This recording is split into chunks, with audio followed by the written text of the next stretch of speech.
For the first 3 rounds of the fight, Overlin came out swinging with his dangerous left hook, aggressively attacking the champion. It was difficult to determine who had the edge in this closely contested fight.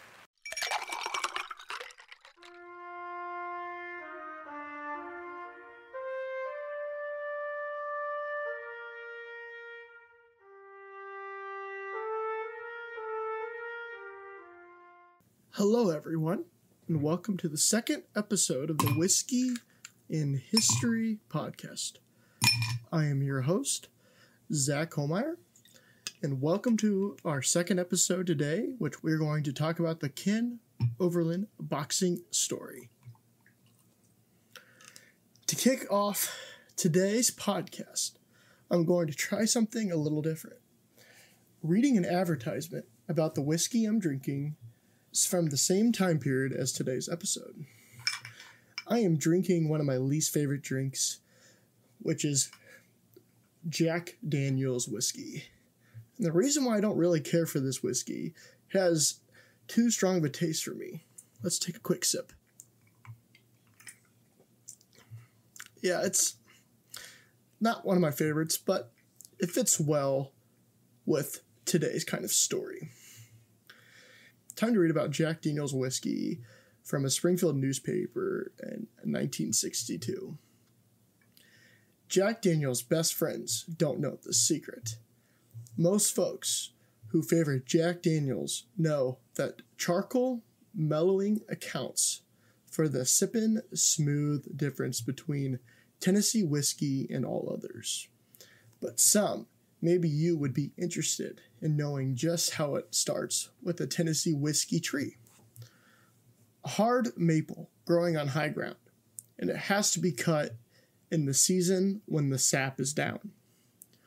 Rick burning is the next step. The tree is sawed up and carefully stacked in ricks.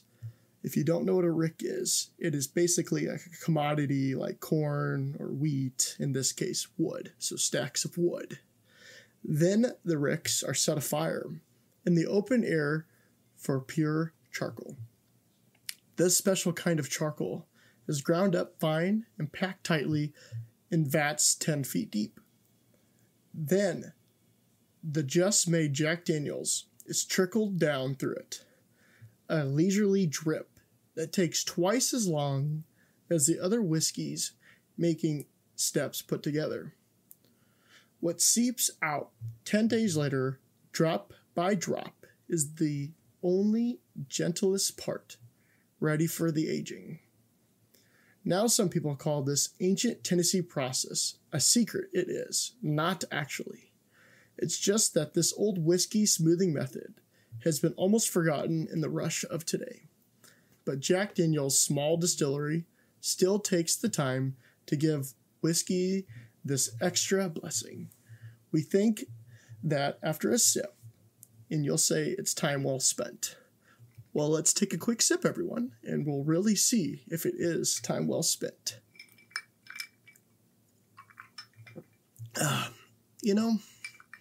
After a couple sips of me drinking it, it kind of does seem like it'll be time well spent, especially after you hear today's story. During the summer of 1910, Ken Overlin was born in Decatur, Illinois, to Irish parents. He was a tremendous athlete, playing in sports such as football and basketball. He joined the U.S. Navy in 1927. That is when his boxing career began. Many of Ken's early fights were in cities where his ship, the USS Tennessee, was stationed. Most of his fights were on the West Coast and later ended up in Norfolk, Virginia. He dropped out of the Navy in 1932 to take up boxing professionally with his new manager, Chris Dundee, as a middleweight contender. Ken Overlin would face his first real contender on January 27th, 1937, facing Fred Apostoli in New York City's Hippodrome in a 10-round fight. Apostoli was a 2-1 favorite going into the bout, but during the fight, Overlin was throwing left hooks to his face. By the end of the match, it was a mixed decision, with Overlin as the winner, since he showed great speed, mobility, and displaying greater defense skills than the older Apostoli throughout the fight. Later that year, Overlin would get his big break at his first title shot for middleweight champion against Freddie Steele in Seattle. Just a year prior, the sensational Steele had claimed the middleweight championship by beating Bay Briscoe. He also defended the title 3 times before meeting Overlin. For the first 3 rounds of the fight, Overlin came out swinging with his dangerous left hook, aggressively attacking the champion. It was difficult to determine who had the edge in this closely contested fight. The 4th round started, but 10 seconds into the round, Steele landed a left hook to Overlin, knocking him out. The fight was over, with the sensational Steele holding on to the title again. It seemed like the young fighter from Decatur, Illinois, did not have what it took to win it all. However, the brutal loss that Overlin faced did not stop him from his professional boxing career. The next couple years later, Overlin would win some fights, but also lose a couple too. It seemed the boxer was trying to get another chance at a title match, and on June 9th, 1939, Overlin faced off against Erich Seelig, a Jewish refugee from Germany. The fight was held at the Chicago Stadium, where Overlin was pecking away a snaky left hand, easily outboxing the invader in one of 3 10-round bouts. Seelig continually walked into Overlin, but neglected to punch while doing so. Meanwhile, Overlin slapped him around to his heart's content. He cut Seelig's left eye with a right-hand punch in the 6th round. Blood trickled from the cut until the end of the bout. Overlin dominated Seelig in a 10-round fight and was declared the winner.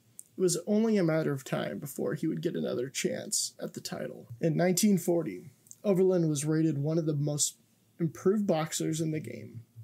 Had been beaten only once in 20 starts in the last 2 years. He'd finally get another chance at the middleweight champion since he last lost 3 years ago against Fred Apostoli. This time, there was a new champion on the throne named Seferino Garcia. Garcia was a new young fighter on the scene from Manila, located in the Philippines. He won his crown from Fred Apostoli in the opening show of Madison Square Garden just the year before. Garcia showed the most convincing display of power, hammering Apostoli into submission in just 7 rounds. Since then, Garcia has made 2 successful title defenses. He beat Glenn Lee in 13 rounds at Manila and later defended the title bid of Henry Armstrong, the welterweight king, in a draw at Los Angeles. On May 23, 1940, Garcia and Overlin were going to battle it out in a 15-round match at Madison Square Garden. Garcia was the favorite to win the fight with his dangerous right-hand punch. The critics believed that Overlin is a cutie type of boxer and will toss a lot around the ring with annoying and baffling left-hand punches at Garcia while staying out of the way of the Filipino's fatal right. Despite what the critics thought, Overlin was so confident in himself winning the fight that he wagered $400 that he would beat Garcia. The evening of the fight, in front of a crowd of 7,500 people in the garden, 2 men were about to go the distance in a 15-round fight. When the bell rang, Overlin came out throwing left jabs to Garcia's face, other jabs to the body, knocking Garcia down on the canvas. It did not take long for Garcia to bounce back up after just 1 second on the count. After the first round, it seemed that Overlin was going to be able to pull a quick victory for the title. Garcia managed to stay up and go the distance, and by the 14th round, he was loop-legged for a quick moment from a smashing left from Overlin. After the 15th round, Overlin was the decisive winner, showing no damage except a slightly scrambled ear, while Garcia came out with a big lump under one eye and a cut under the other. The befuddled Filipino kept his feared right cocked like a 6-gun, but Overlin was too sly to let him use it, wrote the papers. Overlin finally was able to claim the middleweight champion of the world over a well-fought match. He could not be more thrilled to defeat such a good fighter in such a long fight. Garcia's contract guaranteed him a rematch with Overlin within 90 days in case he dropped his title. Many wondered why he would want to expose himself again. To Ken's left is a mystery. Once Overlin was on top, it was time for him to defend his title. Even though Garcia had in his contract a rematch, that never ended up happening. In November of 1940, a youthful Steve Belosi, just at 21 years old, would face off against the veteran. It was another match for the ages, with the young Belosi knocking down Overlin with a terrific right in the 6th round in front of 1,300 people at the Garden. Overlin looked like a goner, but he was able to hop right back up without taking a count. Belosi knew that this was his chance to win the fight, so he hammered Overlin with at least 30 clean shots to the jaw. Overlin looked helpless in the ring, just trying to survive the round without going down again, and with about 30 seconds left of the round, Belosi suddenly ran out of steam. That was Belosi's last chance to knock Overlin out. After the 6th round finished, Overlin began to make the 21-year-old Belosi look like a young, inexperienced sap for many rounds. But Belosi did not give up or cease to be a dangerous threat in the ring. As late as the 12th round, he caught Overlin with a couple good clean hits that made him stagger. When it came to deciding who won the fight, the two judges voted for Overlin, but the referee believed that Belosi earned a draw. Once the verdict was announced, Overlin was the reigning champ. The crowd of 13,000 began booing the verdict for a good 5 minutes. The promoter of the fight, Mike Jacobs, liked Belosi's fight so well that he crowded into his dressing room to offer him another shot at Overlin. Of course, Belosi was more than willing to accept another shot at the title. There would be another rematch between Overlin and Belosi, but the second go-around would be a dominating win from Overlin. Overlin was able to defend his title twice, and it seemed that he would finally reach his demise against another young fighter, Billy Seuss. It was another close fight in a smoke-filled Madison Square Garden, once again, with both fighters throwing explosive punches. It seemed that Overlin had the edge, with his experience of being able to dodge most of the punches that Seuss swung at him. After 7 rounds, it seemed that Overlin was going to be able to defend his title once again. But Seuss began fighting desperately to capture the next several rounds. It was another split decision, with the ring judges giving Seuss the win by 1. In the pubs, pool rooms, and cigar stores where the fight faithful gathered, the general opinion seemed to be that the veteran Ken Overlin was the winner of the fight, but the payoff was on Seuss since he was the favorite to win. After the devastating loss to Billy Seuss, Overlin continued boxing with some success. Once again, fate would change for Overlin. On December 7th, 1941, a day that will live in infamy, the Japanese bombed Pearl Harbor to start the Second World War with the United States. Overlin rejoined the Navy to fight for his country once again. He would spend 2.5 years in the service, during which he saw overseas service for 21 months in the Pacific Theater. After receiving his medical discharge from the Navy in the summer of 1944, it was time for Overlin to announce his return to the ring. He would only fight 4 more times before officially retiring. After Overlin officially retired, he would return to his hometown of Decatur, Illinois, to open up his own tavern/restaurant. On the walls, he had many newspaper clippings and pictures of his famous boxing career. Then Overlin decided to move to Springfield, Illinois, to open up another bar. He had his grand opening in the summer of 1955 of the Show Club Tavern. Besides being a bar, it was also a place for exotic dancers, or in today's words, it was a strip club. But events would take turn for the worst for Ken Overlin. On a hot summer night, 4 young men entered the Show Bar Tavern to have some drinks. They ended up leaving in the early hours of the morning, when they ended up swerving across the road on the classic U.S. Route 66 in front of a truck, causing the truck to flip off the road. They somehow managed to stay on the road, heading right towards another semi-truck. The semi-driver attempted pulling off the road, but it was too late when the convertible with the 4 young men smashed into the tractor trailer. 3 of the 4 young men were instantly killed due to the crash, and 1 in serious condition.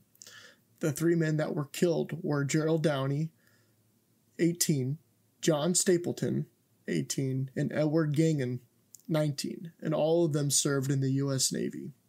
William Young, 18, who was driving the convertible, was in serious condition. The coroner talked with the young man at St. John's Hospital, where he said Young told him that he was the driver and that he and his companions had been drinking at the show bar.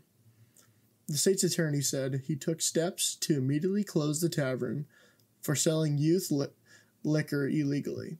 But the interesting part is that the state's attorney could not close the tavern due to a recent state law that was passed by Governor William G. Stratton, prohibits the closing of a tavern where liquor has allegedly been sold to minors without first holding a hearing before the County Liquor Commission, and requires 3 days' notice to be given to the tavern keeper before the hearing can be held.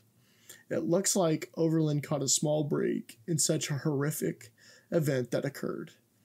The state's attorney immediately contacted the Sangamon County Liquor Commission at once, arranging a hearing saying it had not been for the purchase of liquor at this tavern. This accident perhaps would have never have had happen, and the lives of 3 people would have been saved. The bodies of these 3 young men were taken to Staub Funeral Home for services. The sheriff told Overlin that he had better clean up the establishment, run a clean show, and keep it clean, or the club will be padlocked. Overlin promised the sheriff that he was trying to run a clean business, and if he had any more trouble that he would call him personally. For waiting for an official hearing date over the 3 miners killed, Overlin himself was arrested on August 12th, just a month later, where he got into an altercation with a current employee, Dallas Score, at the front door at the Show Bar Tavern. He was arrested on the charge of threats to kill Gore. Apparently, Overlin pulled a pistol on Gore and threatened to shoot him dead. Overlin accused Gore of trying to break into the bar to steal money. Gore was also arrested on charges of attempted burglary. Both men ended up being released shortly after. It seemed that Overlin was not doing a very good job of following the sheriff's orders of keeping the club clean if he himself is getting arrested for threatening someone else's life with a pistol. Well, on those thoughts, let's take another quick drink. Just before the hearing, Overlin quit his job as the manager of the club/bar. August 30th, the Sangamon County Liquor Commission held its official hearing on the fate of Overlin's Show Bar Tavern. The state's attorney was prepared to take the place down with 4 former employees to testify against the tavern. Mrs. Davis testified that she is 17 years old and employed as the maid at the bar.